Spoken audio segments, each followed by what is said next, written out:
Baik, yang pertama kita akan membahas tentang pengertian limbah cair. Limbah cair adalah sisa buangan yang berbentuk cair yang dihasilkan dari aktivitas manusia seperti rumah tangga atau domestik, industri, perkantoran, dan pertanian. Limbah ini mengandung campuran air dengan bahan organik, anorganik, logam berat atau zat kimia berbahaya yang jika langsung dibuang tanpa pengolahan dapat mencemari lingkungan dan membahayakan kesehatan. Baik, di sini saya akan menjelaskan karakteristik limbah cair, di mana ada 5 karakteristik limbah cair. Yang pertama, karakteristik fisik. Karakteristik fisik limbah cair meliputi parameter yang dapat diamati secara langsung, seperti warna, bau, suhu, dan kekeruhan. Warna limbah biasanya menunjukkan jenis kontaminan yang terkadang, sedangkan bau dapat mengindikasi adanya bahan organik yang membusuk atau zat kimia tertentu. Suhu limbah cair juga penting karena dapat mempengaruhi aktivitas mikroorganisme dalam proses pengolahan, sementara kekeruhan menunjukkan banyaknya partikel tersuspensi dalam air. Yang kedua, karakteristik kimia. Karakteristik kimia mencakup kandungan zat kimia dalam limbah cair seperti pH, kebutuhan oksigen biologis yang disebut BOD, kebutuhan oksigen kimia yang disebut COD, kandungan oksigen terlarut yang disebut DO, serta keberadaan logam berat dan nutrien seperti nitrogen dan fosfor. Nilai pH menunjukkan tingkat keasaman atau kebasahan limbah, sedangkan BOD dan COD digunakan untuk mengukur tingkat pencemaran organik. Semakin tinggi nilai BOD dan COD, semakin tinggi tingkat pencemarannya. 3. Karakteristik biologis. Karakteristik biologis limbah cair berkaitan dengan keberadaan mikroorganisme seperti bakteri, virus, dan parasit. Limbah cair, terutama yang berasal dari domestik atau rumah tangga, sering mengandung mikroorganisme patogen yang dapat menyebabkan penyakit. Oleh karena itu, sangat penting untuk menurunkan jumlah mikroorganisme berbahaya sebelum dibuang ke lingkungan. Yang keempat, kandungan padatan. Limbah cair juga memiliki kandungan padatan yang terdiri dari padatan tersuspensi, TSS, dan padatan terlarut, TDS. Padatan tersuspensi dapat menyebabkan kekeruhan dan mengganggu penetrasi cahaya dalam air, sedangkan padatan terlarut dapat mempengaruhi kualitas kimia air. Tingginya kandungan padatan dapat menyebabkan sedimentasi dan mengganggu ekosistem perairan. Yang kelima, kandungan zat beracun. Beberapa limbah cair mengandung zat beracun seperti logam berat, yaitu merkuri, timbal, kadmium. Setelah itu, pestisida atau bahan kimia industri lainnya.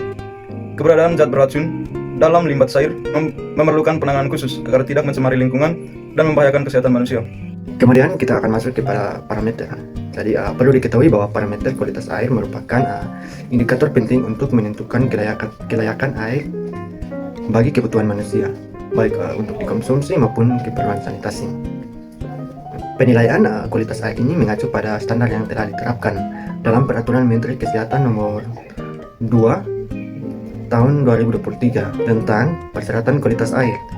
Beberapa parameter utama yang digunakan dapat dilihat pada gambar berikut. Nah, parameter ini meliputi BOD, COD, DO, pH, kesadahan, kekeruhan, dan TSS yang masing-masing memiliki batas nilai tertentu agar air dinyatakan A. Nah, yang pertama itu ada biochemical oxygen demand atau BOD, yang merupakan jumlah oksigen yang terlarut yang dibutuhkan oleh mikroorganisme untuk menguraikan bahan organik dalam air. Nilai BOD yang tinggi menunjukkan adanya pencemaran bahan organik yang cukup besar. Oleh karena itu, standar yang ditetapkan adalah sebesar 30 mg per liter. Selain itu, chemical oxygen demand atau COD juga digunakan untuk mengukur jumlah oksigen dalam proses oksida bahan organik dan anorganik secara kimia. Nilai COD umumnya lebih tinggi dibandingkan BOD karena cakupannya lebih luas dengan batas maksimum yang diperbolehkan yaitu 100 mg per liter. Kemudian yang ketiga itu dissolved oxygen atau DO, yang merupakan kadar oksigen yang terlarut dalam air dan sangat penting bagi keberlangsungan hidup organisme perairan. Nah, semakin tinggi nilai DO, maka kualitas air semakin baik. Standar minimal DO yang ditetapkan adalah lebih dari sama dengan 5 mg per liter. Sementara itu, pH menunjukkan tingkat keasaman atau keabsahan air. Air yang baik memiliki pH dalam kisaran netral hingga sedikit basa, yaitu antara 6 sampai 9. Karena kondisi tersebut aman bagi kesehatan dan tidak merusak lingkungan.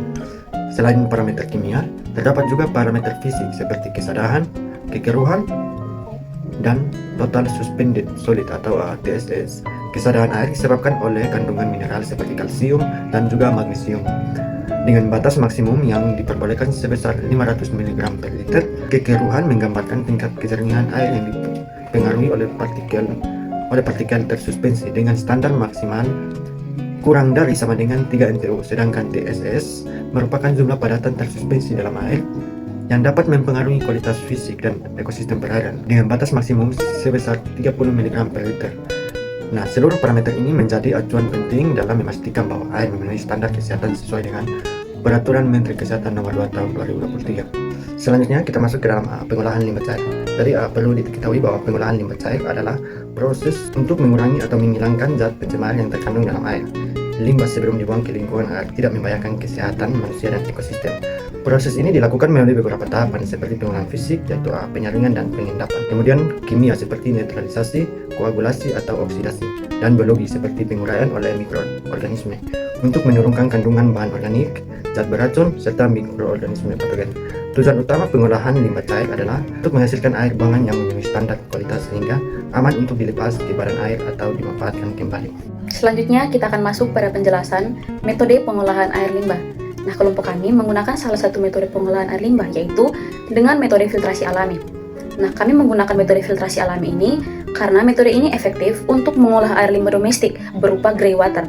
Nah, pengolahan air limbah domestik itu merupakan proses pengolahan air buangan yang berasal dari kegiatan rumah tangga seperti mandi, mencuci, dan hasil pencucian di dapur, dengan tujuan untuk mengurangi kandungan pencemar agar aman bagi lingkungan. Sementara itu, grey water adalah jenis air limbah domestik yang tidak mengandung tinja, seperti air bekas mandi, mencuci, dan hasil cucian di dapur, sehingga relatif lebih mudah untuk diolah dibandingkan dengan black water.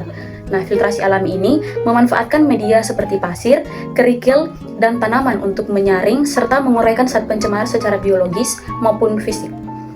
Nah, filtrasi alami itu merupakan metode pengolahan air yang memanfaatkan bahan-bahan alami seperti kerikil, sabut kelapa, arang, dan ijuk untuk menyaring dan mengurangi kandungan pencemar dalam air. Nah, proses ini bekerja secara fisik dengan menahan partikel kotoran serta secara biologis melalui aktivitas mikroorganisme yang menguraikan zat organik. Nah, filtrasi alami ini sering digunakan dalam pengolahan air limbah domestik, khususnya grey water, karena sederhana, ramah lingkungan, dan tidak memerlukan teknologi yang rumit.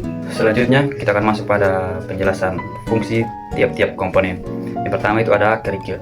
Kerikil berfungsi untuk menyaring partikel besar seperti daun, ranting kecil, lumpur kasar, dan benda padat lainnya, serta dapat menyaring partikel kecil dan halus seperti lumpur halus, tanah liat, dan sedimen mikro lainnya, dan juga dapat meningkatkan kejernihan air. Yang kedua ada sabuk kelapa dan ijuk. Sabuk kelapa dan ijuk seratnya dapat menangkap lumpur, pasir halus, dan partikel tersuspensi lainnya, serta struktur berpori membantu menyaring air secara mekanis dan menyerap kotoran. Juga biasanya diletakkan di bagian bawah atau atas media filtrasi untuk menjaga agar media lain seperti pasir atau arang tidak terbawa aliran air. Yang ketiga itu ada arang. Arang memiliki struktur berpori yang sangat besar sehingga mampu menyerap zat-zat kimia seperti klorin, pestisida, deterjen, dan logam berat, dan senyawa organik berbahaya lainnya dari air, serta efektif menghilangkan warna dan bau air akibat senyawa organik seperti humus atau zat besi, sehingga air terlihat lebih jernih. Yang keempat ada spon. Spon berfungsi untuk menangkap partikel kecil seperti lumpur halus, debu, dan kotoran mikro yang lolos dari lapisan penyaring kasar seperti kerikil dan pasir. Perbandingan media filtrasi sederhana dari bawah ke atas yaitu spons, ijuk, arang, sabut kelapa, dan kerikil, yaitu 1 untuk spons, 2 untuk ijuk, 2 untuk arang, 2 untuk sabut kelapa, dan 2 untuk kerikil. Next, kita masuk pada contoh penelitian yang telah dilakukan oleh Badan et al. Pada tahun 2025. Filtrasi alami terbukti efektif menurunkan kekeruhan air yang terlihat dari penurunan nilai TDS secara signifikan dari 158 ppm menjadi 27,7 ppm setelah dilakukannya filtrasi. Sementara itu, suhu air mengalami sedikit peningkatan dari 25,3 derajat Celcius menjadi 25,7 derajat Celcius dan pH relatif stabil dari 7,4 menjadi 7,5. Hasil ini menunjukkan bahwa filtrasi lebih berpengaruh pada penurunan zat terlarut dibandingkan perubahan suhu dan pH air. Sekian pemaparan video dari kelompok kami, sampai jumpa di lain waktu. Bye-bye! I just had to let you know you're